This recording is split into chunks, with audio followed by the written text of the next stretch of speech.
தமிழ்நாட்டுக்கு வரவேண்டிய முதலீடு ஆந்திரா சென்றது எப்படி? தென்கொரிய காலனி நிறுவனமான ஹவாசங் என்டர்பிரைசஸ் ஆகஸ்ட் 2025 தமிழ்நாட்டில் தூத்துக்குடியில் ரூபாய் 1720 கோடி முதலீட்டில் தோலல்லாத விளையாட்டு காலனி உற்பத்தி ஆலையை அமைப்பதாக அறிவித்தது. இதன் மூலம் 17,000 20,000 வரை நேரடி வேலை வாய்ப்புகள் உருவாக்கப்படும். தொழில்துறை அமைச்சர் TRB ராஜா இந்த திட்டத்தை ஒரு அதிகாரப்பூர்வ மாநாட்டில் பகிரங்கமாக அறிவித்தார். 3 மாதங்களுக்குள் ஹவாசங் தனது பாதையை முற்றிலுமாக மாற்றியமைத்து விசாகப்பட்டினத்தில் நடந்த இந்திய தொழில் கூட்டாண்மை கூட்டமைப்பு உச்சி மாநாட்டில் நவம்பர் 14-15 2025 ஆந்திராவின் குப்பத்தில் தனது ஆலையை அமைப்பதாக அறிவித்திருந்தார். அதிமுக பொதுச் செயலாளரும் எதிர்க்கட்சி தலைவருமான எடப்பாடி பழனிசாமி இந்த நடவடிக்கையை திமுக அரசாங்கத்தின் தோல்வியுற்ற தொழில்துறை உத்தியின் வெட்கக்கேடான பிரதிபலிப்பு என்று விவரித்தார். ஒரு காலத்தில் முதலீடு செய்வதாக உறுதியளித்த நிறுவனங்கள் இப்பொழுது எங்களை புறக்கணிக்கின்றன. இந்த தொழில்துறை வெளியேற்றம் திமுக ஆட்சியின் கீழ் மட்டுமே நடக்கிறது என்று அவர் வலியுறுத்தினார். தமிழ்நாடு தொழில்களுக்கான வாய்ப்புகளின் பூமியாக இருந்தது. இன்று அது தவறவிட்ட வாய்ப்புகளின் பூமியாக உள்ளது. இதுவே MK ஸ்டாலினின் ஆட்சியின் மரபு என்றும் வலியுறுத்தினார்.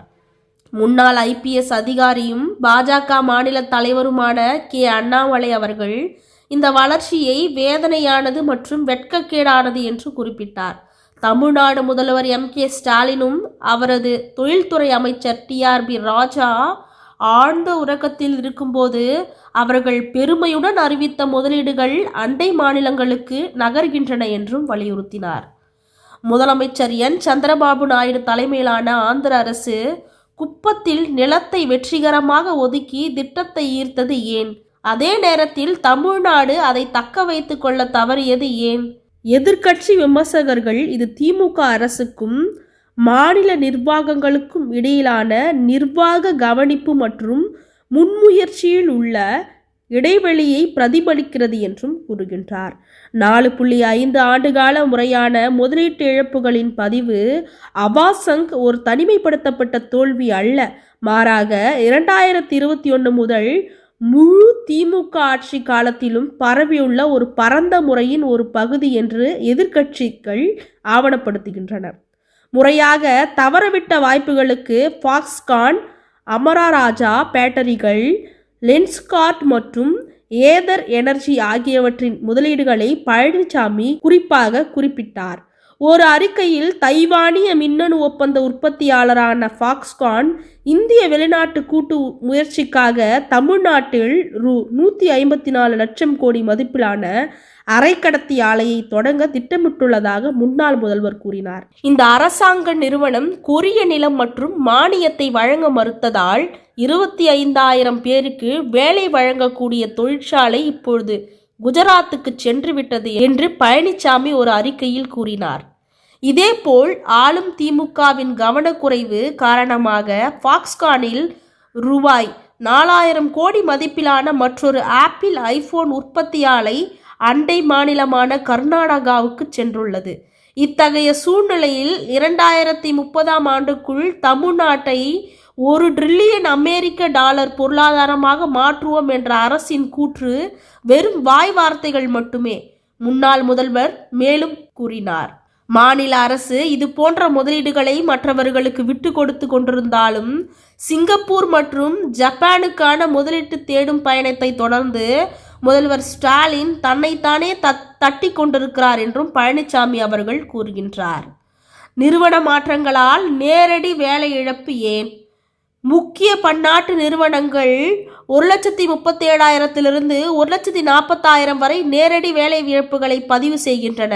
இதில் வேதாந்தா ஃபாக்ஸ்கானிலிருந்து மட்டும் 1,00,000, ஹவாசாங்கிலிருந்து 20,000, மைக்ரானிலிருந்து 3,000 5,000 வரை, கூகுளில் AI மையத்திலிருந்து 2,000 3,000 மற்றும் பிற நிறுவனங்களிலிருந்து ஆயிரக்கணக்கானோர் வேலை இழப்புகளை பதிவு செய்கின்றனர். வேதாந்தா ஃபாக்ஸ்கான் அரையிறுதி தொழிற்சாலை இந்தியாவின் மிகப்பெரிய முதலீட்டு இழப்பு 154 லட்சம் கோடி. எதிர்க்கட்சிகளால் ஆவணப்படுத்தப்பட்ட மிக முக்கியமான தொழில்துறை இழப்பு வேதாந்தா ஃபாக்ஸ்கான் குறைக்கடத்தி கூட்டு முயற்சியாகும். இது சுதந்திர இந்தியாவின் வரலாற்றில் மிகப்பெரிய நிறுவன முதலீட்டை குறைக்கிறது. செப்டம்பர் 2025 இந்த கூட்டு முயற்சி குஜராத் அரசுடன் ஒரு புரிந்துணர்வு ஒப்பந்தத்தில் கையெழுத்திட்டது. இது இந்தியாவின் முதல் குறைக்கடத்தி மற்றும் காட்சி உற்பத்தி வசதியை நிறுவுவதில் 1,00,000 நேரடி வேலைகளை உருவாக்கும் திறன் கொண்டது.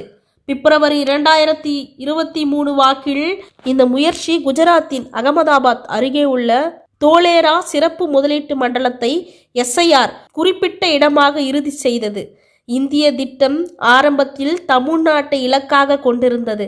ஆனால் ஃபாக்ஸ்கான், வேதாந்தா கொரிய நிறுவனம் மற்றும் மானியங்கள் திமுக அரசு வழங்க மறுத்ததால் குஜராத்திற்கு திருப்பிவிடப்பட்டது என்று அதிமுக பொதுச் செயலாளர் எடப்பாடி கே. பழனிசாமி குற்றம் சாட்டினார். எதிர்க்கட்சி இது மிகவும் சேதத்தை ஏற்படுத்தும் ஒற்றை முதலீட்டு இழப்பாகும் என்றும், இதனால் தமிழ்நாடு 1,00,000 வேலைகள் மட்டுமல்ல, இந்தியாவின் முழு குறைக்கடத்தி சுற்றுச்சூழல் அமைப்பையும் நங்கூரமிட்டு உலகளாவிய குறைக்கடத்தி உற்பத்தி மையமாக மாறும் வாய்ப்பையும் இழந்துள்ளது என்றும் கூறுகிறது. 4,000 கோடி மதிப்பிலான ஆப்பிள் ஐபோன் உற்பத்தி ஆலைக்கான மற்றொரு ஃபாக்ஸ்கான் திட்டம் தமிழ்நாட்டில் கர்நாடகாவிற்கு மாற்றப்பட்டதையும் பழனிசாமி ஆவணப்படுத்தினார். ஃபாக்ஸ்கான் கர்நாடகாவில் ஐபோன் உற்பத்தியை தொடங்கப் போகிறது. மாநிலத்தில் பெரிய முதலீடுகளை செய்த வருகை தந்த ஃபாக்ஸ்கான் தலைமை நிர்வாக அதிகாரியை முதலமைச்சர் சந்திக்க முடியாததால் முதலீடு தமிழ்நாட்டிற்கு வரவில்லை. அக்டோபர் 13, 2025 அன்று ஃபாக்ஸ்கான் 15,000 கோடி புதிய முதலீட்டை செய்துள்ளதாகவும், இது 14,000 வேலைகளை உருவாக்கும் என்றும் அரசாங்கம் கூறியது. திராவிட மாதிரி செயல்பாட்டில் உள்ளது என்பதற்கான சான்றாக முதலமைச்சர் ஸ்டாலின் இதை சமூக ஊடகங்களில் அறிவித்தார். இருப்பினும் 24 மணி நேரத்திற்குள் ஃபாக்ஸ்கானின் புதிதாக நியமிக்கப்பட்ட இந்திய பிரதிநிதி ராபர்ட் ஹூ தமிழ்நாடு முதலமைச்சர் அலுவலகம் மற்றும் அவரது குழுவுடன் ஒரு உரையாடலை நடத்தினார். சந்திப்பின் போது புதிய முதலீடுகள் எதுவும் இல்லை எனவும் விவாதிக்கப்படவில்லை எனவும் கூறினார். பாமக தலைவர் அன்புமணி ராமதாஸ் இதை ஒரு மோசடி என்று கூறி, தமிழ்நாட்டில் புதிய முதலீடுகள் குறித்து இந்த பேச்சுவார்த்தையும் இல்லை, ஃபாக்ஸ்கான் எந்த உத்தரவாதமும் அளிக்க மறுக்கிறது, அரை நாளில் அம்பலமான திமுக அரசின் பொய்கள் என்றார். மேலும் அவர் கூறினார், திமுகவின் முதலீட்டு அறிவிப்புகளில் 90% பொய்களின் மூட்டைகள் என்றும் கூறினார். குறைக்கடத்தி தொழில்பாதை குஜராத்துக்கு எப்படி மாறியது? மைக்ரான் டெக்னாலஜியில் 6,770 கோடி திட்டம்.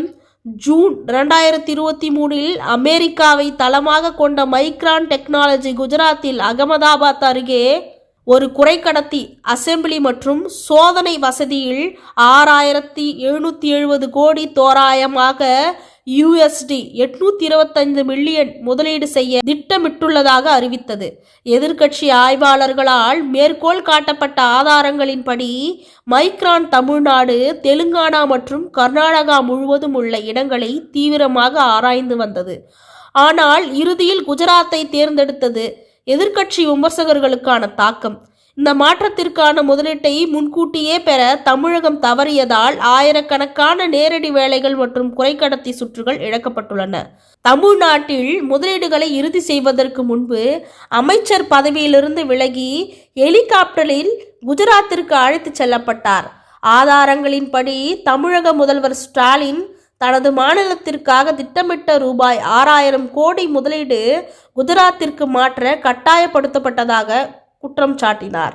கெய்ன்ஸ் தொழில்நுட்ப செமிகண்டக்டர் அசெம்பிளி 5,000 கோடி. கெய்ன்ஸ் செமிகான் நிறுவனம் 2024 அக்டோபரில் தெலுங்கானாவில் 2,850 கோடி சிப் அசெம்பிளி யூனிட்டிற்காக அடிக்கல் நாட்டியது. ஆனால் அதன் முதன்மை மேம்பட்ட சிப் அசெம்பிளி திட்டத்தை ஜூன் 2025க்குள் குஜராத்தின் சன்னதிற்கு மாற்றியுள்ளது. 5,000 கோடி முதலீட்டில் அதிகரித்தது. தெலுங்கானா வசதி அதிக மதிப்புள்ள செமிகண்டக்டர்ஸ் அசெம்பிளிக்கு பதிலாக அச்சிடப்பட்ட சர்க்கியூட் போர்டு உற்பத்திகளுக்கான எலக்ட்ரானிக் உற்பத்தி சேவைகள் EMS வசதியாக தரமிறக்கப்பட்டது. எக்கனாமிக்ஸ் டைம்ஸ் மேற்கோள் காட்டிய அதிகாரிகளின் கூற்றுப்படி குஜராத்தில் செமிகண்டக்டர் சுற்றுச்சூழல் அமைப்பு வளர்ந்து வருவதால் 2 ADMPகள் வரவிருப்பதால் வேறு இடத்தை பார்க்குமாறு நிறுவனம் கேட்டுக்கொள்ளப்பட்ட பிறகு இந்த மாற்றம் ஏற்பட்டது. கெய்ன்ஸ் தமிழ்நாட்டின் தூத்துக்குடியில் 4995 கோடி PCP உற்பத்தி வசதியை அறிவித்துள்ள நிலையில் அதிக மதிப்புள்ள செமிகண்டக்டர் அசெம்பிளி பகுதி குஜராத்திற்கு மாற்றப்பட்டது.